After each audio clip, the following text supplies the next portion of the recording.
I'll be right back. You okay? Yeah, I'll be right back. Okay.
Well, we're live. What'd I miss? It's not too late to drink coffee? Never. Never. Never. Never. It's Wednesday, my dudes, and welcome to episode 97. 97. We are 3 away. I was gonna make some kind of joke, but we're 3 away from episode 100. Episode 100, which will be taking place again January 1st, 2025. We are going to be kicking off the new year with our 100th episode. And we're going to do things. I think, are we officially okay to announce this, Matt? Are we going to say this? We're going to get wild with it? Sure. Yeah. I don't know what you mean, but sure. We're going to put the link in the chat. So we're opening up our 100th episode to anybody who wants to join us. January 1st, New Year's Day, normal time, 8 o'clock. Hopefully, if you're still hungover and you want to come yell, it's Wednesday, my dudes, come hang out with us. The link will be in the chat. You can be there. We're gonna hang. We're gonna talk about our 100 episodes and hopefully 100, at least another 100 to come. Yeah, that's happening in a few weeks. Right now, we got some cool stuff going on too. We got Kyle Newman backstage. We got Pop Culture Coffee hanging out with us, and of course the one and only Machu Toy. What's going on, Machu? I just wanted to add that people might be trying to do the math. We won't have an episode on Christmas Day. That's right. Yes. Yeah. We're going to go ahead and take Christmas Day off. Yeah. We'll let Santa handle that Wednesday. So, let him hoe around and say, Santa, it's Wednesday, my dudes. Whoa. That's what he does. He says, ho, ho, ho. He hoes around. Yeah, you're right. Yeah. Well, what do you want me to say? I know we're going to check in with the chat. But as always, what's new with you? What's exciting? What you got going on? Nothing really. Nothing. Okay. Nothing. I don't think anything came in this week. I got one package that we're obviously going to talk about, and we're going to give stuff away tonight because we did get a very generous package here from our official sponsors of tonight's episode, Pop Culture Coffee. But not sponsoring our episode, but a good dude all around. Ian Sanders Photography are my Gobo showed up, and they are looking pretty sick. So I'm excited about these. I ended up getting the blinds there. You have a Gobo? Blinds. You just put a light behind these. That's how they're set up. If you bought the set from him, you have to put it in the Gobo though. It comes with the stand. You put the light behind it. See? Comes with a nice stand. Yep. That's how he showed it. Okay. And I'm pretty sure it's like a long snoot looking thing. No. That's a different. You're thinking of an actual like circular gobo. This is just a gobo style. So you put, because of the black edges around it, you just put the light behind it. You probably would work better with barn doors or something to block it off. Okay. But yeah. So, but this is a good conversation for our guest because he also is a filmmaker and would know lots about gobos and things like that. So, or cookies, as people might call them, depending on what part of the field you want to come from. But you got nothing this week? That's very unlike you. Yeah. Well, I'm trying to think. Okay? What did I get? Did I get anything? I feel like I got something and I just forgot about it. Wow. Well, I got notification that my Hot Toys Deadpool is nice shipped. It's another Hot Toys that I've got to figure out where to put. But yeah, and I still have Jinx in my cart. I do too. I'm sitting with Jinx and Chopper in my cart. I'm not quite ready to pull that trigger because that's a bill. But you know what? It's future John's problem. We'll figure that out later. I said that before about the Batmobile. And there it is. It's a pretty Batmobile, though. It's a pretty nice Batmobile. I learned my lesson. Let's just say that. Yeah. Let's check in with the chat. Let's check in with the chat and see how they're doing. Okay. Sorry. All right, let's see who we got.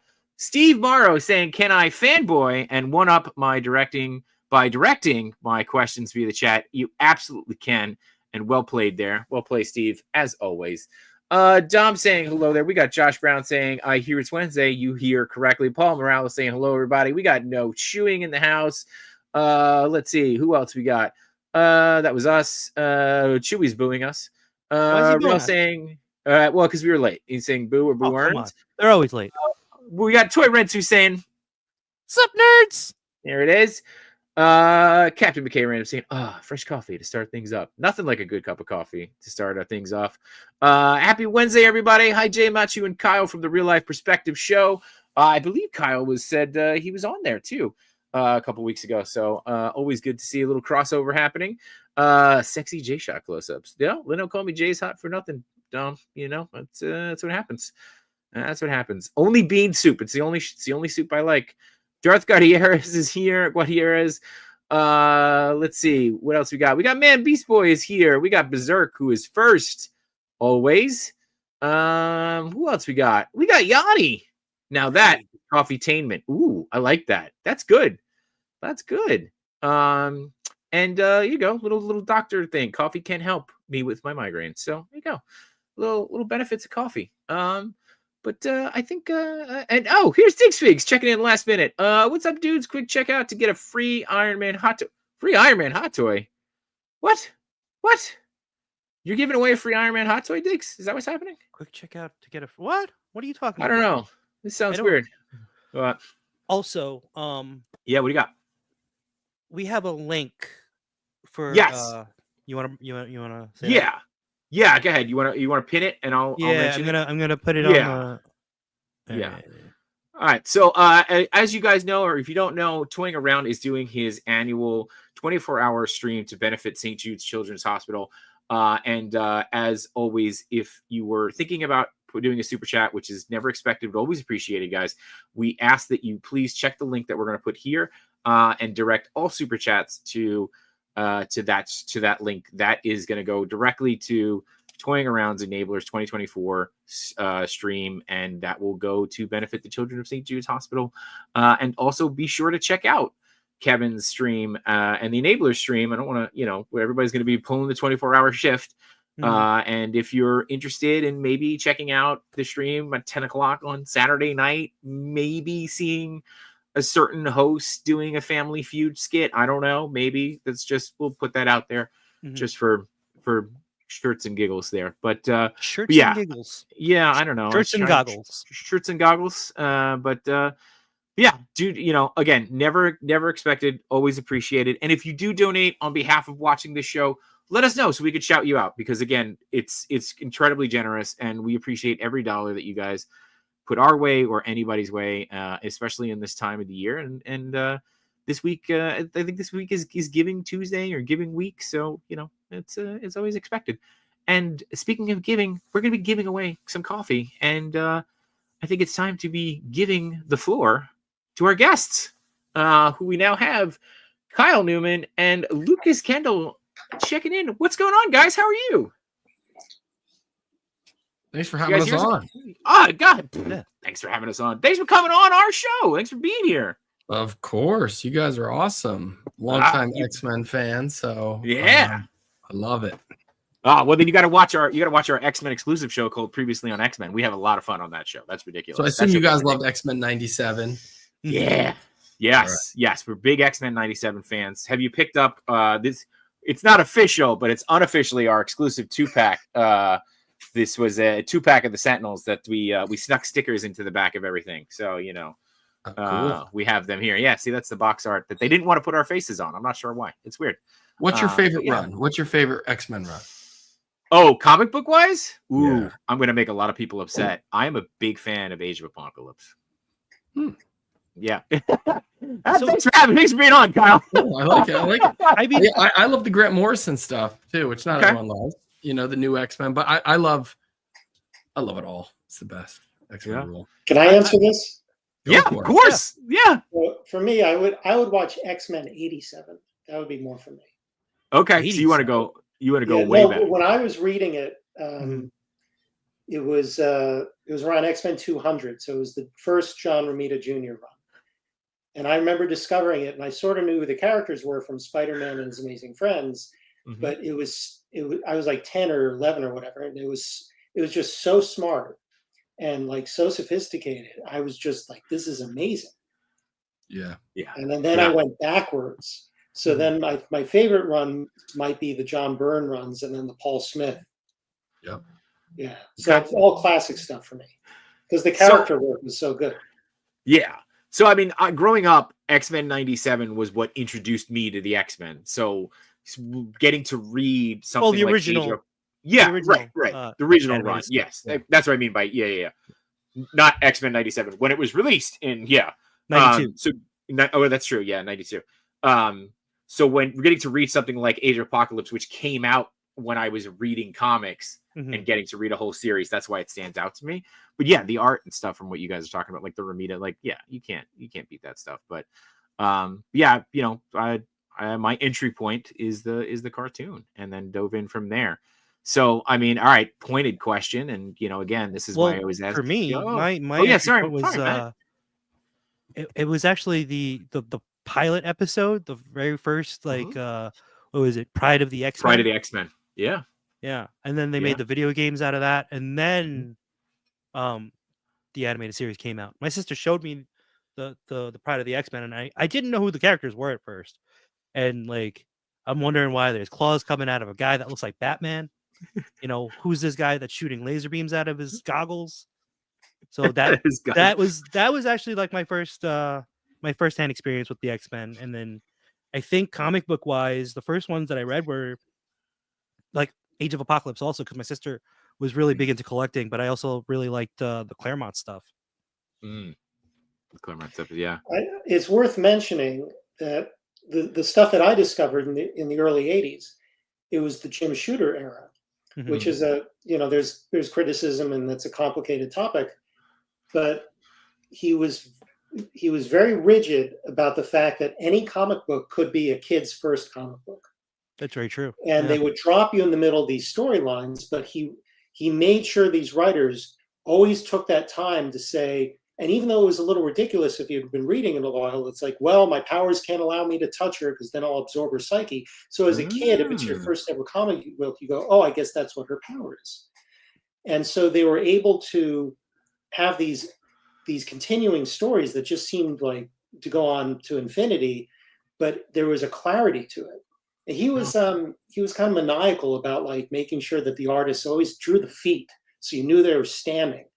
And I think that even as I'm a film director, I want to be more of a film director, but I internalized the way that those panels told the story. That you could look at those John Romita Jr. panels, even without the dialogue, and you knew where they were, who was there, what was the dramatic situation, who was angry at whom, and I don't get that from the modern comics, which is a very long topic that I don't need to insert us into. But I have so much affection for looking back and just the artistry, and I'd never seen a comic book with that kind of critical distance, because every comic book I'd ever seen, it would be like, it had that exaggerated Marvel style, which is great. But when I first read those X-Men's, everything seemed to be framed as if it was a film. And even the way that that letterer, Tom Orzechowski, back in the old letter, it was like calligraphy. It was so beautiful. And so there was a transformative experience. The Claremont, Byrne and Smith, and that was great stuff. And of course, you mentioned X-Men Feet, and Liefeld immediately brought up, famous for his lack of. So there you go. Just real quick, we're checking with the chat. Ian, we were just talking about you and your lovely gobos that I arrived today. Thank you so much, man. I'm excited to start using these. And I know I got this one. I'm really excited to shoot with this. I keep going to these lights here as if you're just going to start seeing Batman shadows appear on my face. If you see Batman shadows appear on my face, let me know so I can run like hell. Because clearly I've done something very, very wrong. Let's see what else we got. This was great. That was very clear. It was great. And then we got Cal the Collector checking in, saying what's up to everybody. So all right. So again, very pointed question though. I'm going to dive into your pop culture coffee. Can we expect, or is there a X-Men or Marvel blend in the works?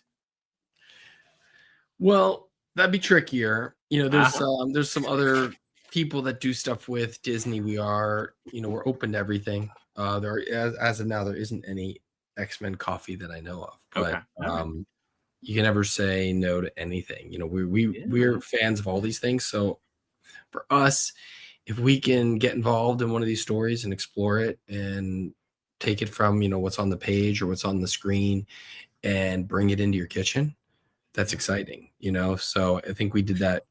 We've done that pretty well right now with Star Trek, especially our newer flavors like this one. This is like some of our in-universe. I think you guys also tried the Raktajino, maybe the Klingon Raktajino, which is like it's in Klingon.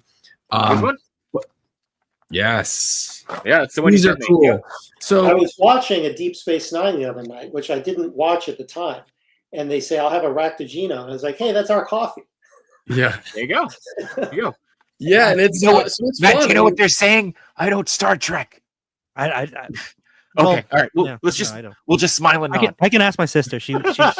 Does she Star Trek? Okay. We also do Ninja Turtles. We do Ghostbusters. Yeah. We do have Scream coming very soon.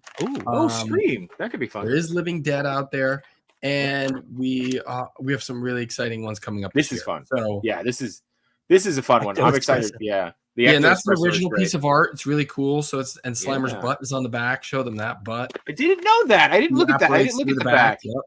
What is it with Slimer's butt lately? Like, I don't know, man. Slimer's man's butt is everywhere. As long as it's not in the coffee, it's fine. What's important to us is that the flavors are germane to the stories, and it's wholly organic coffee. We use natural and artificial flavors. The cold brews are really delicious, but we just put out an ooze brew, a Ninja Turtles one, which is in a TCRI mutagen canister.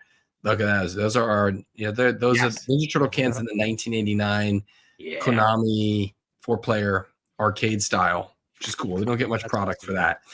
But yeah, we're always trying to find cool ways to express the IP, but to do the flavors. And the TCRI mutagen ooze brew is a pistachio flavor. It's insane. And the bean flavor that's coming, it's the best coffee. I'm obsessed with it. I ran out of my sample, so I'm like really upset right now because I'm obsessed with it. And then my bag emptied, and it's not coming out for a few months. So, the flavoring and getting into the whole experience is really fun. Making it so you open up a bag and it takes you somewhere. And so, I think that's what we're trying to curate and looking for cool stuff. One day maybe it'll be X-Men, but looking for those, perennial, those evergreen IPs that have cool characters. They're more than just one idea. They're like worlds you want to spend time in and live in. And my background is a filmmaker, but I also have a side career as an author. And I started doing stuff with Dungeons & Dragons. So I wrote cookbooks and became a New York Times bestseller doing cookbooks. And we just put out this, which is our deck of many morsels. It's 50 recipe cards. And so it's people that love things like this, like Dungeons & Dragons, Star Trek, Ninja Turtles, X-Men. You want to spend more time in that world, more than just, beyond the comic book, beyond the show. You want to bring it into your life and bring it into your lifestyle. And so we did that with D&D. Like, it's all about a game of the senses. You use your mind's eye but you're invariably eating bad food. You're normally eating like Cheetos and Mountain Dew, and you're going to be there for 4 or 5 hours. You're at a table with your friends. It's almost like dinner. Why not have food that's programmed and curated directly to the game you're playing and stimulate another sense, taste and smell? So that's what we started doing. And it made sense, with coffee with this. If you find the right stuff and it doesn't feel cheap, we don't ever want to just like stick a sticker on something and call it, such and such coffee. Finding those cool things, and we're trying to do it with mugs, and we're gonna have K-cups and all that stuff, and we're gonna have streetwear and things like that too. So it's expanding it out. So did you like it when you tried it? What'd you think? Oh, so I mean, like we had this conversation, on our pre-interview, I guess you could call it. And I actually wanted to talk a little bit about the as long as it's okay, I want to talk about the cans and the delay on them. I one of the reasons how we started talking was because I loved the stuff, and I reached out to you guys, right, and to kind of get you guys on the show and to have some stuff to do the giveaway. I started with the Raphael peanut butter coffee, which was great. Also, my wife's allergic to peanuts, so she couldn't drink it, so it was only going to be for me, which is fantastic. Keep it away. Don't have to share it. But I loved it, and again, I think the idea too that you're talking about, it's not just like slapping a sticker, right? There's something more to it. And we've had this conversation with many people on this show about world building and just being more immersive and stuff. And it's something that you need, as opposed to just being like, oh yeah, cool, this is now Ninja Turtle coffee cake, right? Like, okay, cool. That doesn't make any sense. The pistachio cold brew that comes in the mutagen can, genius, right? I ordered 16 of them, I think. So, whatever it is, like, awesome. It's now again, I'm also the guy that's like, oh, you put a Ninja Turtle sticker on coffee cake, I'm going to go buy it. But like, no, but like your product is good, and it makes stuff like, I'm excited to try more of it and to try more stuff. But to that point too, like, you talked about, I mean, and even learning more things, right? Like, the Slimer butt thought went into this packaging. This wasn't just like, oh yeah, we're going to call it Ecto Espresso. It's clever. It's funny. Let's move on. You put thought into this, and you said this is an original art piece. And then even with the cans, right? Like the cans here, Matt, you give me full screen here for a second. It's called Shell Shocked Sugar Cookie, right? Like that's not an accident. And you've got the little press start here. I mean, and not for nothing, right? It's press start. It's a cold brew. You start your day with this. It's going to kick it off, right? Like, but you had talked to me about this in '89, right? Like, there's little Easter eggs on this can that we appreciate. But you had talked to me about this, that you'd said that one of the reasons why the cans were delayed was because you weren't happy with how the packaging came out on Leo.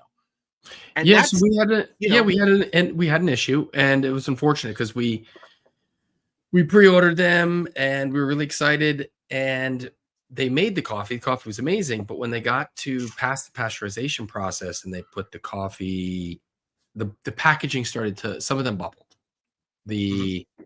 on the outside. So the coffee was fine. Everything inside the package was fine. But since there's also a collectible element to it, we didn't want to put anything out there that was subpar. So it basically meant all of that had to get scrapped, and they had to reprint cans in a way where that process, the post-process, wouldn't yield bubbling. So sure, you could be like, yeah, whatever, the contents are fine, coffee's safe, it's perfect, it's just the wrapper, but it had to be awesome. So that's why we had a delay with, it was particularly the Leonardo can that did it. So caused a delay, a couple of months, unfortunate, but everything's in stock now, which is great. And we, like I said, we just put out the mutagen can, and we're going to have a big push for Teenage Mutant Ninja Turtles again at the start of the new year. So we're going into the villains. So all the cold brews, which are in that 1989 Konami style, you're going to get a lineup of villains. So we have Shredder, Bebop, Rocksteady, and Krang coming. And then we have the respective beans to complement it. So we have a bodacious banana brownie with Bebop, and we have a Rocky Road, Rocksteady. And so it's cool. We always want to mash up flavors when it comes to noodles. We want to push two flavors together, like banana and brownie. The Raphael was the peanut butter and the chocolate, like a Reese's peanut butter cup. So there's a philosophy to each flavoring and combination with each different IP. So there was delays. It's unfortunate, but now it's there. Now it's great. Now you can get the 4-packs. You can try each flavor. You can buy them in bigger bulk, or you could try it as a bean. If cold brew is not your thing. Like, I like making coffee, but then putting it on ice. I find I taste more of the flavor. I get more out of it than just like nursing a hot glass of something. And I think these flavors are best with creamer, something like a whole milk or something else beyond just straight black coffee. Sure. I always find it brings out more of the flavor. And these are like, we're not adding sugars and stuff to the coffee beans. This is like the essence of it. They're roasted in the oils that give it the vibe and the smell. So that always helps. I think that's what's fun, figuring out, making it the way you like it. If you hate coconut, then don't try the Michelangelo Cowabunga coconut caramel. But if you love coconut, it's going to blow your mind. It's amazing. Yeah. I want to sit in on one of these like naming and mashup meetings where it's like, all right, all alliteration, everything's got to start with C. Go. Like, we just figure out what each thing. It's all Kyle. Go. It's just Kyle. I do a lot of that. Okay. Yeah.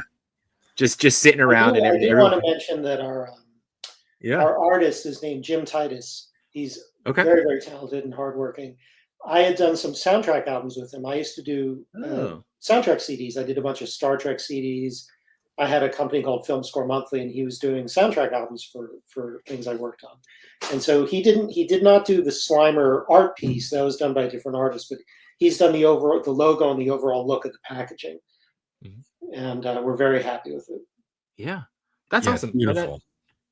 I love how, you guys complement each other and that you're pulling in other artists to do different things. And like that to me is like, what's really fascinating, right? Like, it's not just like, Kyle, obviously you're doing more than just the naming, right? But like Lucas, you're bringing people together. Like, that's where, to me, like, that's where the magic happens, right? You're finding people to come, everybody who's a fan, everybody who's got a passion for something, right? I mean, not for nothing, Kyle, based off of Fanboys, I would assume you weren't a Star Trek fan, and I would assume that you'd be sitting here calling Lucas a Spock sucker. But hey, that's not, Wait, Kyle, is there any word behind that? Are there any franchises you don't like, Kyle? Yeah. What'd you say? Are there any franchises you don't like? You don't have to name. Oh yeah, I'm like, there's definitely some I'm not like. I don't get.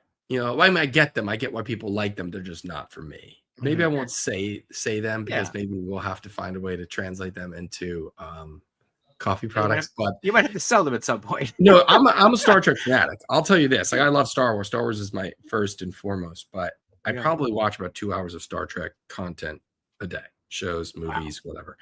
I'm working on a book about Star Trek. And when it came to Fanboys, I was always trying to play a little more fair, but about 8 days before we were shooting that stuff in New Mexico with Star Trek, Viacom had given us permission to use Star Trek uniforms and all this stuff in the movie.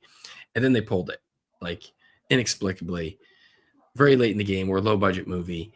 And so all the fans who were going to come out, we had a lot of Star Trek fans solicited, and they were going to come, with their different cosplay to kind of interact with the Star Wars fans. And they pulled it, and so we couldn't use that. So we were just left with nothing. And our costume department had no budget. So that's when Seth Rogen and Seth plays the Admiral C. Schultz in the movie. And he and I just brainstormed how we were going to rip apart Viacom. So that's why it gets really negative, the horrors of Viacom, all that stuff, because they fucked us over. You know what? And you probably don't want to do that when you have like someone like Seth Rogen who can roast you. So that was cool, like, at the time, but I didn't want people to think I hate Star Trek. And I know there's the Spock suckers and all that stuff in the comic book store, but those are those guys. Those aren't me. Yeah. No, of course. Yeah, of course. And look, I had to lean into Star Trek heavily when Star Wars went dormant. It was almost on the cusp of being a cult thing, they were like, they killed it in the Star Wars fan club. They're like, there's going to be no more movies. Go home, get a life, kids. They just kind of killed everyone's hope for more Star Wars. It was depressing. And so I joined Starfleet and I got into all the Star Trek stuff. And I always felt like, if there's no Star Trek, I can get in Star Wars, I can get into this. So I've always had this long affinity.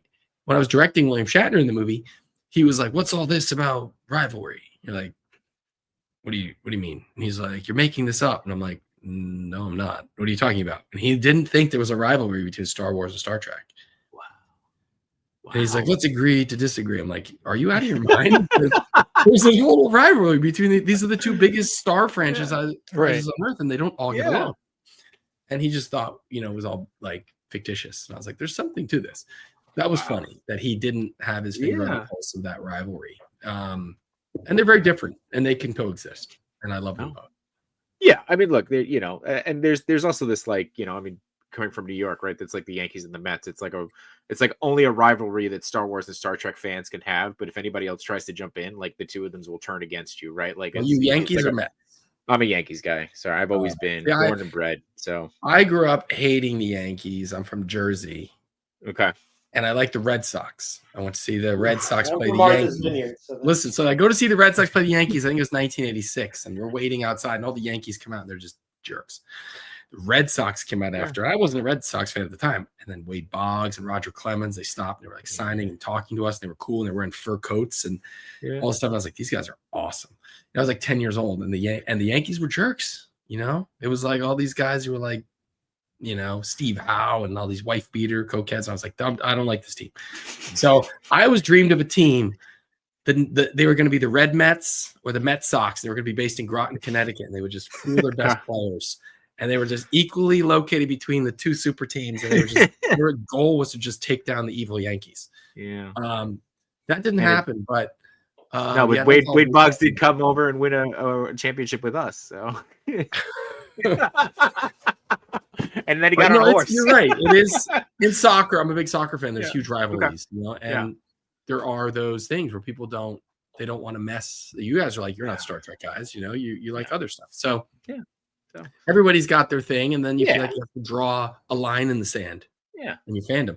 And I'm hoping that with Pop Culture Coffee, we can kind of blur that line. You become a fan of Pop Culture Coffee, and you're going to try these cool flavors. Maybe you didn't realize it, but you like this Star Trek thing, and maybe it gets you into it in a way you didn't before. So there's always room to learn in fandom. You're absolutely right. And I do want to check in with the chat here. We've been ignoring the chat a little bit because and they've got some things to say about coffee for sure. I want to give a shout out to 796 who's checking in. He'll also be on the Enablers stream over the weekend. Again, it's a charity stream, so that's why we're pushing it so hard. Let's see. Steve Morrow says Slimer gives the coffee spirit. Well done. Real life perspective says I saw New York was leaking green ooze. That's like an old thing, and it's just like it's nothing serious. Don't worry. I rolled around in it today, and all I got was a cold. Steve also wants more mead from your cookbook, so I think that's gonna go. That's a good one. Let's see. Just went back to watch, and just to clarify from Machu, Gobo stands for goes before optics. Okay. A gobo is what you insert into a light, not the light itself. So I think Ian Sanders is saying, actually, he got you on that one. So there you go. KJ Smith is here. Man Beast Boy says he friggin' loves coffee. Kix is in the house saying Cowabunga dudes. Let's see. Who else? We got Unworthy is here. Don't forget to check out him and our boy Danny on a Worthy Addiction tomorrow night. Who else we got? Steve wants to know if Splinter's going to be decaf because he's calm and reserved when you eventually make the coffee. That's a good idea. We do need to put out a decaf product for Ninja Turtles, and we do want to do some with Splinter in April. So we'll see. But we can play with all the different Ninja Turtle expressions. We can do Mutant Mayhem. We can do Last Ronin. We can do some other cool stuff. So you might see some variations on not just the animated characters that we launched with or the arcade, but we might see some different style turtles too. Maybe. It's a good idea. I like that. That's an interesting one. And let's see who else got here. Yes, my turtle ice cream mic that I bring to my cons with me. So there you go. Enders is here. You got, and he Matt Enders and I were talking about RubenCon 2025. So we got that going on. And let's see, and we got JP's in house, or PJ. Was it JP or PJ? I can't remember who it is. You keep confusing me with that. I keep confusing it. It's it's gonna be one or the other. So Kyle, I know you're reaching back there. I didn't mean to call you up. You mentioned Seth Rogen in Fanboys, and I went back to watch Fanboys again today and reliving a lot of those moments. Also, though, obviously, when you watch that movie back then, and it's capturing, what is it? Capturing like what, 1998, like that kind of era. First off, time capsule, right? Like it's obviously capturing that moment in time, and done really, really well. The amount of people in that movie who are like now megastars, who were like no names back then, like Danny McBride shows up, Seth Rogen, Kristen Bell. I was like, every 5 minutes somebody else is showing up, and I'm like, oh my god, it's what's his name? And it's just like, what, like, and you know, I know that, and I'm gonna sound so pretentious saying this, and I'm not in any way, shape, or form trying to do this, but like, as someone who has directed before, and you just know when someone has talent. Did you know at that time when you were directing certain people, wow, this one's just got it, right? Like, did you just feel like so-and-so has it? Or even the other way, you didn't think so-and-so had it, not to be mean, but like, you know, like, hey, they're pretty cool. And then they just like skyrocketed from there. You don't have to name names. It's just curious. No. Like, in general, I go off my intuition with casting, try to cast good people that come to play that aren't out for themselves. There's great actors, but some that maybe they're better set for a film that's just like in the mind of one person, you know, and you let them go do their thing, and you let them go method, and you're just there as like a life coach for them. But when you have to do ensemble comedy, you have to get a good group of people. And I wanted people that had vibes together, like Jay Baruchel and Seth Rogen were close. And that's why we brought Seth into the mix. And all those guys had good rapport. And then, you know, if they're comfortable with each other, they're friendly, they're going to build on that. They're going to riff. And so I like to nail a take as scripted, no matter how good you think your idea is, and then play, you know, like a Scooby snack. So they were all awesome. And I cast off, you know, my initial reaction, like Dan Fogler, I just knew it was him off his headshot. I think that guy's going to be awesome. He'd never done anything. He had done some Broadway. And they're like, you're out of your mind. This guy's no movie credits. Who is he? And then he won a Tony. And then they're like, oh, yeah, wow, you think he'll still do it? You know, it was, they thought it was crazy trying to get this guy based on a headshot. And I flew to New York and I met him, like, you're the guy. All right, I'm going to figure out how to get you in this movie. Kristen was pretty new. She had just done Veronica Mars, but we were friends before Veronica Mars. And she was perfect. So I met 50, 100 people for the role. And it didn't matter that there was her show. You know, she's like, I'm doing it no matter what. I'll fly every weekend. I'll work 2 days in the week and I'll go back to my show. That's cool. And she was the best. So that's why, you know, she's in the movie. She was the best for the part. I didn't want to like go with anybody else, but I entertained the studio and I interviewed all these people. You just kind of go off your feeling. And that's always been my philosophy. And thankfully, you know, all those people have gone on to bigger things. It doesn't help me or my movie there. No. Because, you know, they all watch the new movies, but it was awesome doing that at the time. And Carrie Fisher and, you know, all these Billy D. Williamses were like, I'm like, I get to work with these people. Holy shit. It was cool. It's cool. Dan Fogler is in one of my like biggest guilty pleasure movies, Balls of Fury. I like that. I just like, it is such a ridiculous movie. Ridiculous, I don't know. He's awesome. He's so great in that. But one of my favorite things is to watch like the credits and like you watch the end. So like, I don't know if you know this, but like the ping pong ball is digital. So they had a ping pong guy on set, and his job was to mimic the ball. So there's literally just a guy who's like bent down and he's going like this, ping, pong, ping, pong. It's just wild to watch the behind the scenes of it so that they know when to strike. It's ridiculous. It's so ridiculous. Also something I never thought I would bring up on set, on a show. But hey, here we are, and this is what we're doing. So Kyle, Lucas and Kyle, how did you guys come together? How did this partnership form? Somebody hated us both. Okay. And said you have to work together forever. No. What we did was I obviously when I met Lucas, I was like, oh my God, I know Film Score Monthly. I know I've heard your name. I've heard you talk about Star Trek and all these things and scores, and it all made sense. We had this shared affinity for stuff. We're all storytellers. And so Lucas was I was talking to our friend Ethan, who had founded this company, and Lucas was talking to him, and he finally just brought us all together. And it's been a challenge, but it's been awesome. You know, like starting a new company, no matter what it is or how cool the idea is hard.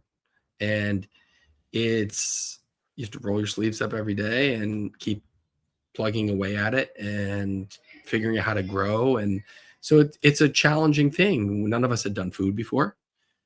And none of us had worked together before. So, you know, you're just getting kind of thrown into boiler pot, but it was cool. So Lucas, one of the benefits has been I got to become good friends with Lucas, you know.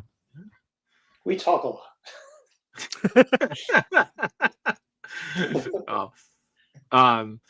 That's awesome. And Lucas, I mean, running Film Score monthly, I mean, how does that, like, how do you find the time, man? I mean, I guess, you know. Well, that is something I've kind of wound down. Okay. So it exists. It's out there. There's a web magazine that I don't do anymore, but the people who took it over do. And then my record label I wound down some time ago too. Oh. So and lately I've been selling used CDs, which is what all these white boxes will soon contain when I get a big bunch of CDs from a collector. Because we're trying to make movies, and you may have heard that between COVID and the strikes, and now there's quite the contraction going on. It's been like the worst 5 years in history to try and make a movie. Mm-hmm. But you know, the time, we find the time for the things that are important. And, sure. And I was asked to help with Pop Culture Coffee because I had done some licensing, and I knew who to talk to, and I sort of knew about how you deal with getting the rights to something and submitting things for approval. And I've made things long enough to know that magical thinking doesn't take you very far, and that to succeed, you really just have to pay attention to a lot of boring details. And so that's what I've been able to help with. Got it. I mean, you know what, though? Sometimes those boring details are the things that put us over the edge, right? And put us over the edge. They are what make everything run. It's always about thinking, if we set that call, what time zone is he in again? You know, it's like nothing works if you're not paying attention to just making sure somebody has the samples before your show. So that's why I was getting you your samples. You know, it's like these. But you don't appreciate until you're actually doing it. And we're all in different. Kyle and I are both in LA, but our other partners are all over the world. Our art directors in Pennsylvania. One of our partners now is in Canada. So we're all doing it on these remote platforms, and we're all trying to coordinate. And the company sort of is becoming like an octopus, where there's not really a hierarchy because different people have different expertise. So it's very modern, I guess, but it's also, you have to learn by doing what people are good at and who's paying attention to what. And because it's all bootstrapping, it's not like there's somebody who's cutting all the checks. There is somebody cutting some checks, but it's not like you're working for one person who's then paying a team and then tells them all what to do. You're all there because you know how to do different things. And so we have to assert ourselves when it's our expertise and then defer to other people. I defer to Kyle completely on the creative vision and the naming and what is going to speak to the audience. And I ask that other people defer to me when it comes to boring logistics. And so we have somebody else who's an expert at some of the business management. So it's an experience, and we're learning and we're getting better, and you know, we'll get this done, and it's growing, and it's going to be real, and we have a vision of it being in every Walmart everywhere. Well, I mean, look, you're saying it's growing, and you know, you have a vision of it being real. I think it's pretty real at this point. You know, I mean, at the very least, you guys got a website, and I've got product in hand, and you've got people that like it. So, it's real at this point. And now it's just, you know, getting it out to more people and making it more. And just I wanted to make sure that we share, you know, some of the product and some of the images here, not just what I have in my house that we'll be giving away shortly, I mean, look at how beautiful that is. Yeah, I was gonna say, this is the beautiful cool. TCRI can that we were talking about earlier. And now, is this the same art done by the same artist that you talked about? Yeah, that's Jim Titus. Yeah, he's a wizard. That's great. You know, I remember being a kid. I'm a little older than you guys probably, but like a lot of the stuff that they made for us was just crap. Yeah. You know, it was such crap. And even when you're 8, you know, you get this. Like I remember getting the Kenner Star Wars toys, which we all loved, but I remember thinking they don't even have knees.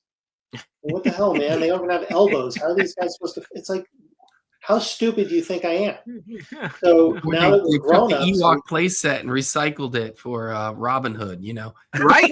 Right? Yeah. I mean, like these kids don't know, and everybody knows. You're still talking about it. Yeah, you know, you'd build an enterprise model, and then the cells would go like that. It's like, come on, man. So now that we're grown-ups, and now that we love this stuff, and we've spent our whole life cherishing it, it's like now we get to pour that back into these products, so that when somebody like you guys get them, they're like, oh, what I've loved my whole life wasn't just stupid. It was really cool. And here's a company that believes in that. And I think we talked a little bit about that earlier. Like that's what I think is the most important part, right? Like, you know, you have to, you know, we as fans appreciate that, but you as someone, like you're saying, like if we were going to put ourselves into doing something, we would expect that from someone buying it or wanting it from someone who wanted to buy it too, right? You're not gonna half-ass it, right? You got to whole-ass it. So that's what we want to do. And it's appreciated. You know, that's right, by fans for fans. Yeah. Ian is saving our ass here. Yeah, look at that, Ian. Where do you purchase the coffee? Thank you. Right here, Ian. It's right here on the website. Popculturecoffee.com, and there it is. It's almost entirely direct to consumer right now. Yeah. Yeah, I'm telling you that it looks good when you hold it in your hand. It is high quality when you roast it. It's awesome. The mugs. We got these awesome mugs. Let me tell you about the mugs. The mugs are handmade. Each one is unique. It's slightly Which one do you want me to highlight? Which one do you want me to highlight? Yeah, not only that, they're made by children. Yeah, made by children. Yes. Hey, I've said it before. Child labor is better than child unemployment. You know, these are all limited edition. They are the preeminent pottery place in North America. They're amazing. They do the national park mugs. Oh, I have one. They do really beautiful stuff. I have one. Yeah. They hand apply. They hand apply the emblem. They're hand glazed. They're hand spun. Here, bring it back up. Bring it up. Very, very limited edition. That's a Starfleet command mug. We also do gift sets. You can get that mug with the Federation roast. See, when I was in college, you'd be like, "Girls, come back! Don't run away." There's like some of the Star Trek gift sets. There's the Klingon with the Rock de Gino mug, and the Kirk Captain's Choice with the Enterprise, and Spock with the Vulcan salute. We have a Borg flavor. And there's going to be a Borg mug coming soon. The Janeway one is very popular. Janeway is known for drinking coffee. She won't start her day unless there's coffee, and she drinks it black. So this is just a straight, unflavored roast. It's very strong, and it's got this beautiful Voyager Delta mug. So if you're a fan of Star Trek Voyager and Janeway, you are insane if you don't own that. Okay. I think I'm going to have to pick up the. I think I'm going to have to go with the green one. I think I'm going to go with the green mug. I'm going to have to put an order in after this. It's They're also they're machine safe. They're freezer safe. They're microwave safe. So this is not like you went to a pharmaceutical convention. You got a mug in a bag for $1, mass produced. Like these are handmade, artisanal, super limited. There's going to be less than 500 of each. Nice. And then I mean, obviously, so I know you've got the cold brews here. The Ghostbuster cold brews too that are coming. That one's insane. Do you like Girl Scout cookies? I do. If you like Girl Scout cookies, Thin Mints, that basically is like Thin Mint cold brew. Oh, wow. And the beans, the bean version of it, your house smells like Girl Scout cookie day. All right. So this is getting out of hand. Because now I'm like, damn. All right. So I do want to ask a question because I know the mutagen is on the mutagen's a pre-order, right? No, it's actually all in stock. It's all in stock. Okay, so it's all shipping soon. So everything's in stock right now. Everything on our site is off pre-order right now. It's all got it. Oh, okay. Everything's available. Mugs, gift sets. Look at that. Cans, bags, the whole deal. I think aren't some mugs labeled back order because we we're some of the mugs we might need. I can't remember what. We still have stock of mugs. When you launch a product, you're not sure. Like, you got to make sure you don't oversell your stock. Yeah. You're never sure how something's going to do. It's a brand new thing, and like either people are going to love these or they're not. So we didn't make the full amount. We're printing more right now to get to our very low limited number, but it's and there's more coming. Like we have Ghostbusters mugs coming imminently, and those are so cool. And then we have what else? Like I said, Scream. Hey guys, I have to go. I didn't know how long was. No, don't worry about it, Lucas. No, we appreciate you being here. Thank you so much. Yeah. Thank you. So, Kyle, take it away. You're in good hands. Thank you, audience. Thank you, host. We really appreciate this. Thank you. Okay. Bye-bye. All right. Now that Lucas is gone, give away everything, Kyle. Just give away the store. Yeah. No, we've got 3 Ghostbuster mugs coming, and those are sensational. And I am trying to find them so I can give you guys the first look at them. I love that you're doing these fan bundles too. I'll stall a little bit while you're looking for that. These fan bundles are great. So you get a little bit of mix of everything. You get the cold brews mixed with the beans. And I think correct me if I'm wrong, I think you get the option right when you order the beans if you can get them ground. You can do whole bean or you can do pre-ground. Yep. Pre-ground. So, but these mugs, man, I think I'm going to go with the old manhole cover mug. I'm not going to order it right now on screen because I'm afraid that I will share my credit card information. And then, everybody will be getting mugs. I think which is great for you. Bad for me. All right. So now Kyle, it's just you and I. I will be right back.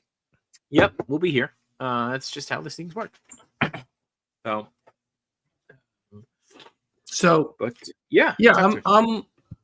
I'm in it, I'm loving it, and it's a fun. I still, filmmaker by day and author by day and night, and then this is a whole other venture that's just kind of fell into our lap, and it all made sense, especially because we're just only going after the stuff we love. I'm not going to be doing properties I'm not into as a fan, or didn't mean something to me as a kid. It also sounds like, that it's not too far off from what you're doing, right? Like, yes, you're a filmmaker, but you're a storyteller, you're an author. It's just another medium for you to do that, but you're already doing it with cookbooks, right? So it's like so it's just like, it just keeps becoming an extension of who you are, and that's why it doesn't feel like it's coming out of left field, right? It's not like, you went from directing Fanboys to, I don't even, honestly, I can't even think of anything left field for you. You know what I mean? Well, I went from Fanboys to directing Lana Del Rey and Taylor Swift's tour. That's kind of is it though? Don't we all start directing music videos?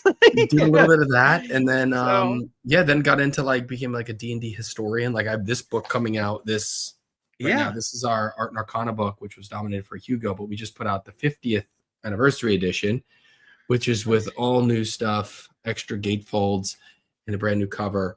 This is dropping any day. Do you want Amazon. So that is the history of Dungeons and Dragons. It's a visual history. Do you have a link, Kyle, that we can put up in the YouTube description for everybody? Yes. There's a little private chat thing that you can just send it there. And Steve did have a question that said, are all the coffees bean or ground? And Steve, if you just saw, you have an option. Yeah. You can select. You get your preference if you want to grind them at home. I used to have a hand grinder before I, got busy with stuff. I used to literally just sit here and grind my own beans. Before I had kids, things you used to do before you had kids.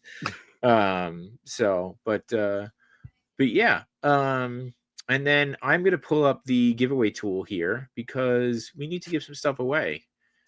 Let's see. Where? Giveaway page. There we go. All right. Machu, what should we make the giveaway text be? Should we make it one of the coffee names? Well, I don't think we should do a half nut hazelnut. That sounds too long. Ecto espresso. Ecto, that's longer, isn't it? No, half nut hazelnut. You think ecto espresso is? Why don't we just do espresso? So, what about what Man Beast Boy put? Coffee. But how do you spell it? Do you spell it weird? I'm not in the chat right now. The way New Yorkers say it. CAWFEE. Coffee. Yeah. Coffee. All right. Any user who comments this text will be entered. There you go. Does it work for both, or do they have to be on your channel? That's always the question we forget to ask. So. Well, the question is, well, you're running it, so is it on your channel or is it on mine? Well, I just clicked the thing, so hopefully it works on both. So there you go. Here you go. Whoop. Okay. Sorry. I'll go to my YouTube channel and see what happens. And if I win, and we'll do that. We'll figure that out.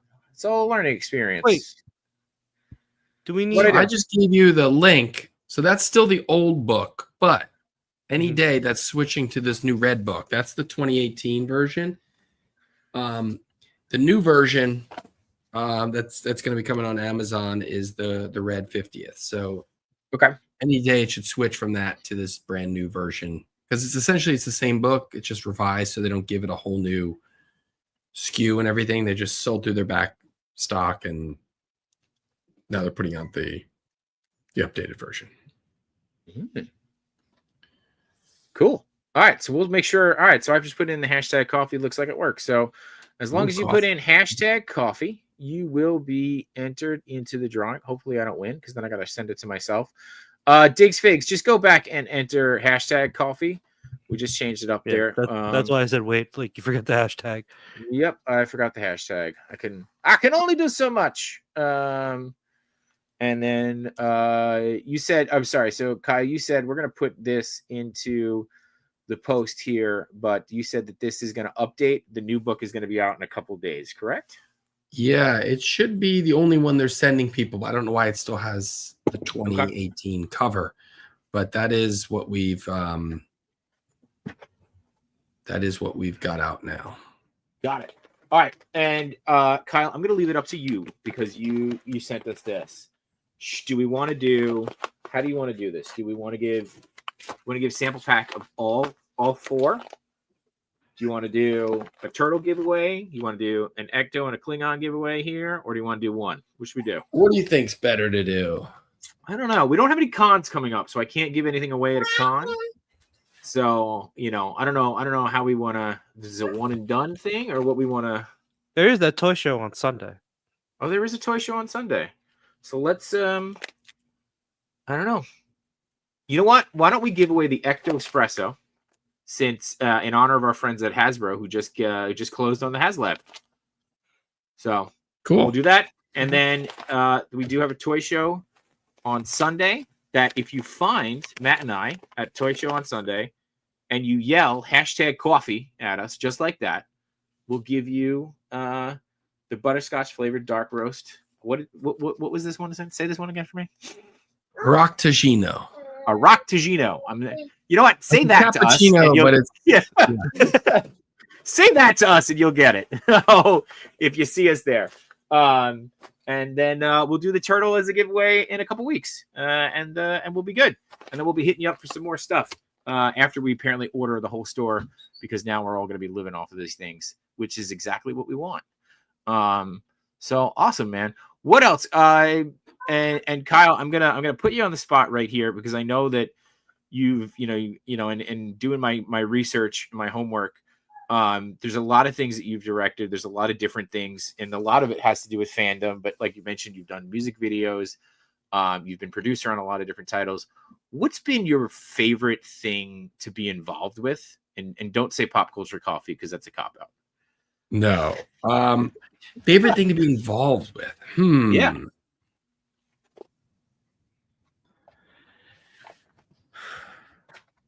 I mean, that's hard. I become obsessed with each thing that I'm working on at the time. Fanboys is very special, because got to work with so many iconic people, and it was relatively new to all that. It was my second film, but it still was like every time it feels like a first. Yeah. I love that. I love working on the D&D stuff. Publishing is wonderful because when you have a great publisher like Penguin Random House and they support you, you really have a great say in how it's marketed, and you have great control of the final product. Movies are so impure because there's so many people and there's so much money that you have to take these horrible notes from people that don't care, and then they market it, and it's someone that's never watched the movie, and they don't talk to the filmmaker when they're making a trailer half the time. There's a lot of impurity to it. Publishing was great because you lay out the book with them, you work through all the details, you're picking your cover, you're doing all the stuff, and then you're just surrounded by great, smart people that get it, So maybe I'm very lucky that people I've worked with in publishing are just so top tier, but it was an effortless, beautiful experience. But, movie-wise, maybe Fanboys or, working with Taylor Swift is pretty awesome. Did 2 videos for her and directed all the stuff for her 1989 tour. And you can't beat stuff like that when you get to work with like the best people in the world. My wife and daughter were very excited when I was running through your repertoire of things, and I was like, really, that's the thing we're gonna hone in on? Okay. Actually, I will give my wife credit. She was actually really excited when you said Lana Del Rey, but she did remember us watching Fanboys in college together, so I give her credit for that. So I do, man. I got to be honest with you, and not to geek out, but I can hear his beard is probably one of my favorite lines in a movie. Like, it's just such a, like, I can hear his beard. Just the way she delivers it is phenomenal. It's like, that's and there's good so many, yeah. I'm glad people still find things in that movie and still resonates with them. And it's a weird business, as Lucas was saying before, and it's contracting and it's harder to make stuff. And that isn't a big movie, or isn't so small and strange. It's hard to make commercial indie like that. So I'm very proud of it. Yeah. And I have a random question about that movie. And just because we are predominantly a toy podcast, and rewatching that movie and realizing how many action figures were strewn about that set, a lot of them looked like Power of the Force from the late 90s figures. How was that set designer's job? Did people bring them in? Were they yours? Like, do you remember that? Or you're like, shut up? We had a large community of fans in New Mexico that we became close with. They helped us in all aspects of production, and those are real fans, props and collections and cosplayers. That's cool. And the whole thing. That's cool. That's actually really cool. That's how we made it. Otherwise we would never have the budget to just go get it all. We had to rely on a community of people, and that was wonderful. That's awesome. And just want to give a huge shout out here to Toy Father, giving us a very generous super hat of $10, saying, let's go. In honor of Toy Father, of you winning the toy draft second year in a row, we'll just leave that at that. We will turn around and take that $10 and donate it to the St. Jude's charity on Kevin's stream this weekend. But Toy Father doesn't follow directions. He does not. He does what he wants, and that's why he is the champion. But Kyle, it is really cool to hear that, and that's how the fans came together for that. And that's a lot of fun. And that's what makes it special. It was less about collecting toys for me at that point, and more about like the community. I've been to all the celebrations, and I'm pretty fanatical Star Wars fan. So, then getting to work with Lucasfilm, getting to meet George, getting to do all that stuff, having them basically show our trailer and Lucasfilm events and things like that. I get to spend like months at the Skywalker Ranch. They just let me come up there and hang out. It was life-changing. You can't really replace that. No, you can't. You can come close. Like being on the shows, I'm sure is pretty close, but it's you top tier. Yeah, it's top tier.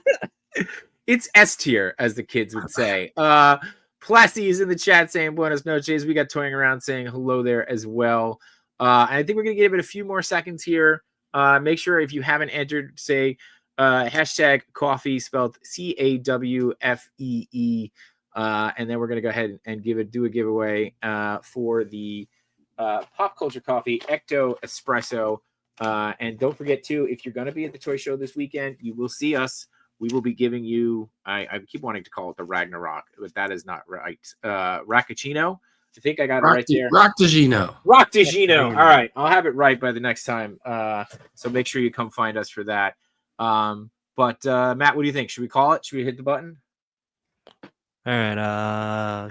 Give it like 10 more seconds, maybe. 10 more seconds. All right. 10 more seconds. All right. You know what? I'll ask one more question, and then Kyle, when you wrap that question, we're gonna hit the button. Yeah.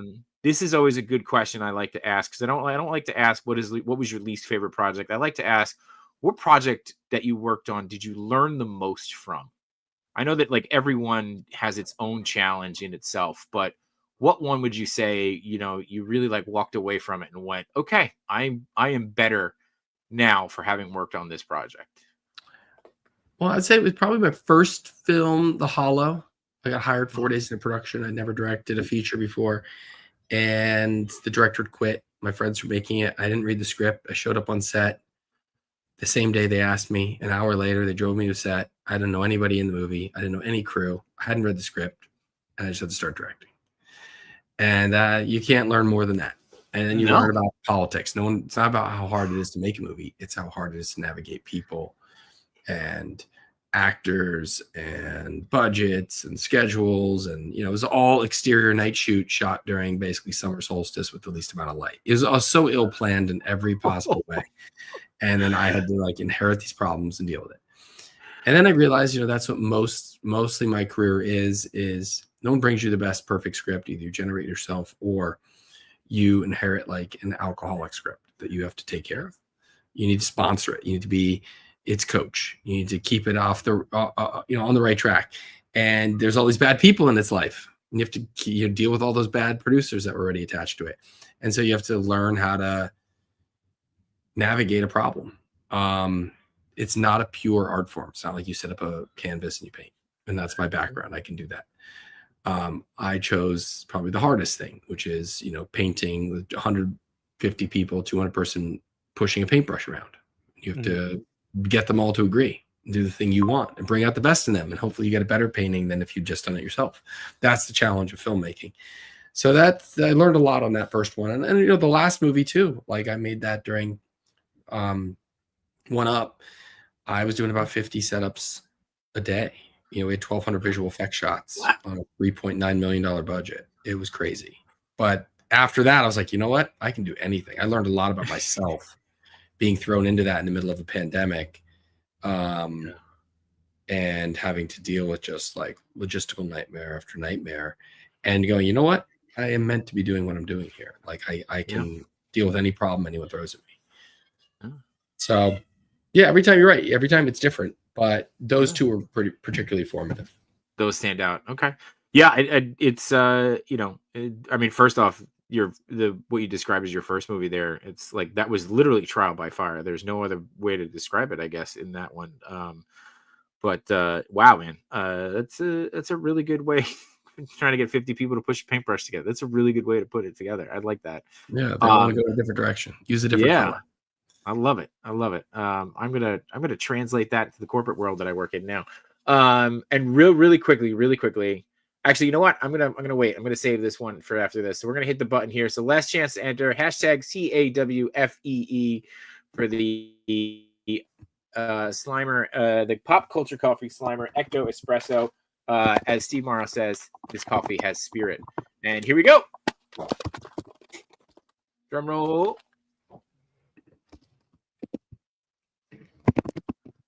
Oh, Platzi with the big win. All right, Platzi, I'm going to get this out to you.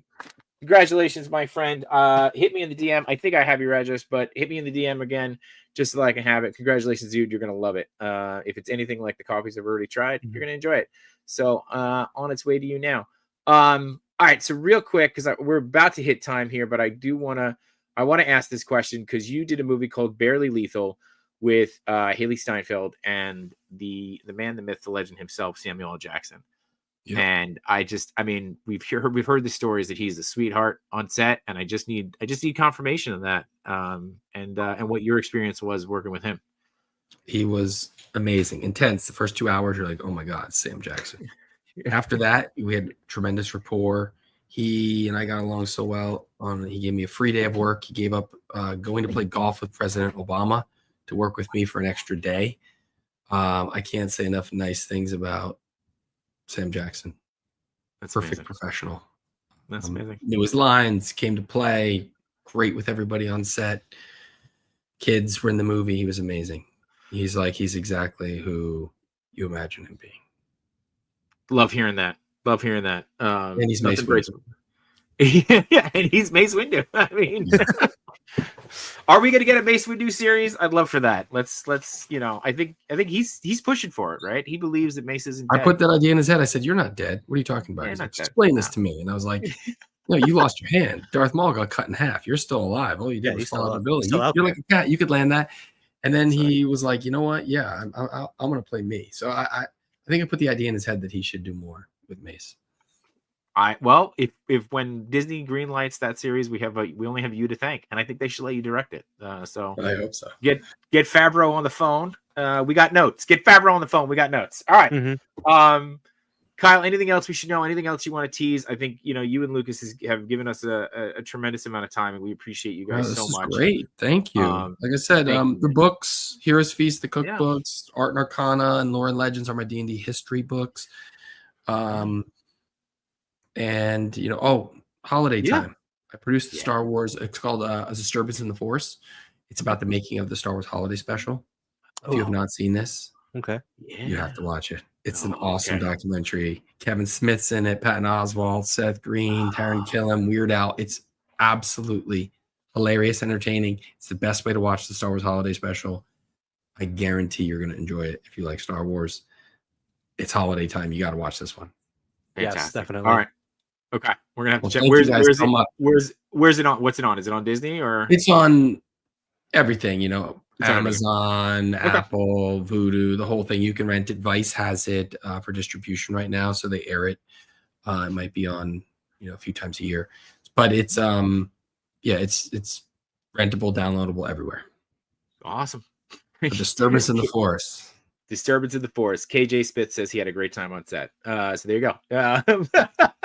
So Machu, you want to plug the charity stream one more time? Right. So this Saturday, Kevin Toying Around has his charity 24-hour charity stream for St. Jude's Hospital.